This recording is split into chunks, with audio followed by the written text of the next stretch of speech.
नमस्कार मंडळी. जय श्री स्वामी समर्थ आणि हर हर महादेव.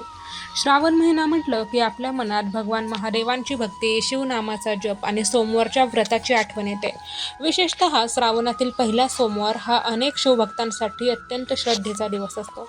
पण या दिवशी नेमकं काय करावं, म्हणजेच सकाळी उठल्यापासून रात्रीपर्यंत कोणती पूजा करावी.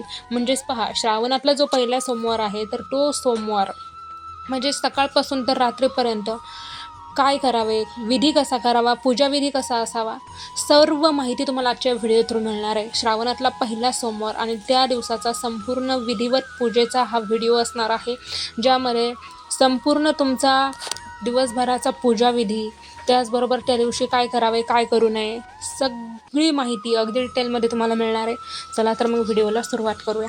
पहा, उपवास करताना कोणत्या गोष्टी लक्षात ठेवाव्यात, बेलपत्र कसं व्हावं, शिवलिंगावर काय अर्पण करावं, सकाळी उठल्यापासून रात्रीपर्यंत कोणती पूजा करावी, अशा या सगळ्या विषयांवर आज आपण बोलणार आहोत. पहा, या सर्व गोष्टी आपण आजच्या या व्हिडिओमध्ये अगदी सोप्या पद्धतीने जाणून घेणार आहोत.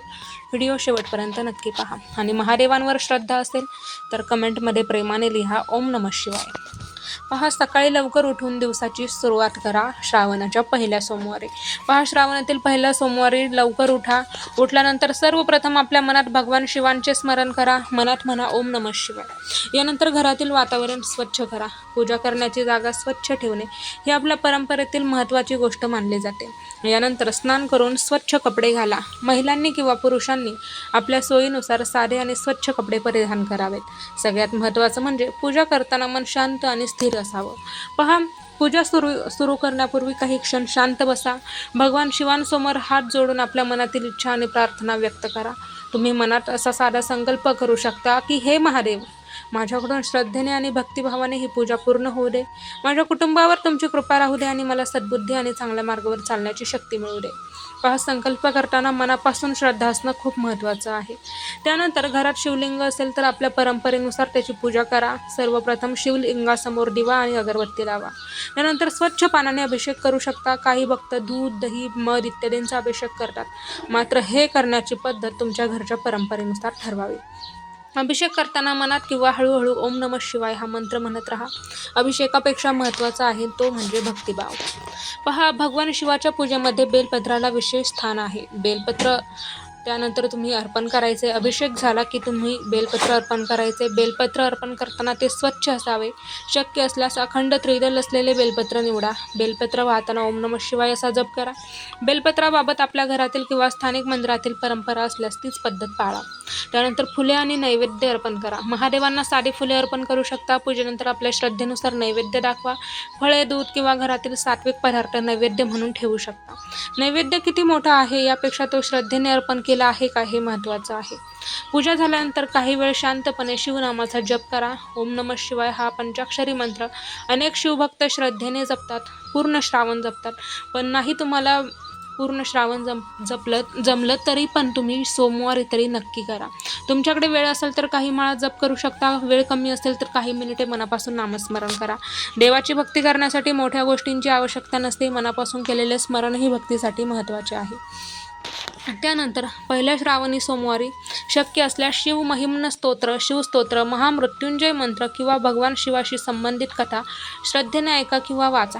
ज्यांना पूजा पूर्ण करणे शक्य नाही त्यांनी निदान काही वेळ शिवनामस्मरण करा, कारण भक्तीमध्ये दिखावा नसून भावना महत्त्वाची. त्यानंतर जर तुम्ही उपवास करत असेल तर उपवासही करा. अनेक भक्त श्रावणी सोमवारचा उपवास करतात, मात्र प्रत्येकाची प्रकृती आणि क्षमता वेगळी असते. त्यामुळे उपवास करताना स्वतःच्या शरीराची काळजी घ्या. पाणी पुरेसं प्या आणि गरज असल्यास फळे, दूध किंवा उपवासाचे पदार्थ घ्या. आजारी व्यक्ती, गर्भवती महिला, लहान मुले किंवा औषधे घेणाऱ्या व्यक्तींनी उपवास करण्यापूर्वी डॉक्टरांचा सल्ला घेणे योग्य आहे.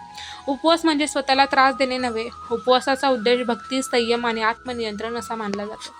त्यानंतर आता आपण पाहूयात दिवसभर काय करावे. पहा, पहिल्या श्रावणी सोमवारी शक्य तितके सकारात्मक वातावरण ठेवण्याचा प्रयत्न करा. कोणाशीही विनाकारण भांडू नका.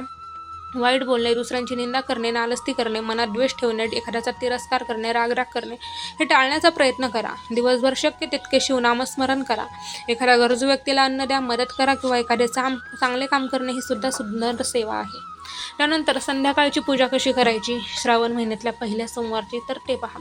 संध्याकाळी पुन्हा देवासमोर दिवा लावा, भगवान शिवांचे स्मरण करा, शक्य असल्यास शिवमंदिरात जाऊन दर्शन घ्या.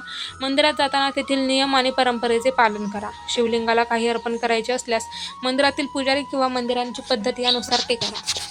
त्यानंतर रात्री प्रार्थना करून दिवस पूर्ण करा. रात्री झोपण्यापूर्वी काही मिनिटे शांत बसा. आज दिवसभरात तुमच्याकडून झालेल्या चुका आठवा आणि मनापासून प्रार्थना करा. भगवान शिवांसमोर म्हणू शकता, हे महादेव, माझ्याकडून झालेल्या चुका क्षमा करा. मला योग्य मार्गावर चालण्याची बुद्धी द्या. माझ्या कुटुंबावर तुमची कृपा अशीच बरसत राहू द्या. त्यानंतर काही वेळ ओम नमः शिवाय हा अंतःकरणापासून, मनापासून, अगदी हृदयातून जप करा. त्यानंतर पहिल्या श्रावणी सोमवारी काही गोष्टी आहेत ज्या तुम्ही टाळल्याच पाहिजेत. पहा, श्रावणात जेवढे सोमवार येतील तेवढ्या श्रावणी सोमवारी तुम्ही या गोष्टी टाळल्या पाहिजे. या दिवशी अनेक भक्त काही गोष्टी टाळतात. उदाहरण, विनाकारण राग करणे, भांडणे, अपशब्द बोलणे, दुसऱ्यांची निंदा करणे, कोणाला त्रास देणे, एखाद्याचा अपमान करणे वगैरे. तर हे पहा, हे असं काही करू नका. धार्मिक व्रत करताना बाह्य पूजा जितकी महत्त्वाची तितकाच आपला स्वभाव आणि आचरण, अंतःकरण महत्त्वाचे आहे. आणि आता आपण पाहूयात शेवटचा आणि सर्वात महत्त्वाचा संदेश म्हणजे मंडळी, श्रावणातील पहिला सोमवार हा केवळ उपवास करण्याचा दिवस म्हणून न पाहता मनाला शांत करण्याचा आणि भगवान शिवांचे स्मरण करण्याचा दिवस म्हणून पहा. तुमच्याकडे मोठी पूजा करण्यासाठी वेळ नसेल तरी काही हरकत नाही. 2 मिनिटे डोळे बंद करून मनापासून म्हणा, ओम नमः शिवाय. भक्तीमध्ये दिखावा नको, अंतःकरणापासून भक्ती हवी. मनापासून केलेली प्रार्थना आणि चांगले आचरण यांना महत्त्व द्या. जर तुम्हाला हा व्हिडिओ आवडला असेल तर व्हिडिओला लाईक करा, चॅनलला सबस्क्राईब करा आणि हा व्हिडिओ तुमच्या शिवभक्त परिवारासोबत नक्की शेअर करा. आणि कमेंटमध्ये लिहा, हर हर महादेव. पुन्हा भेटूया अशाच एका सुंदर धार्मिक विषयासोबत. तोपर्यंत भगवान महादेवांची कृपा तुमच्यावर आणि तुमच्या संपूर्ण कुटुंबावर राहो. हर हर महादेव. ओम नमः शिवाय.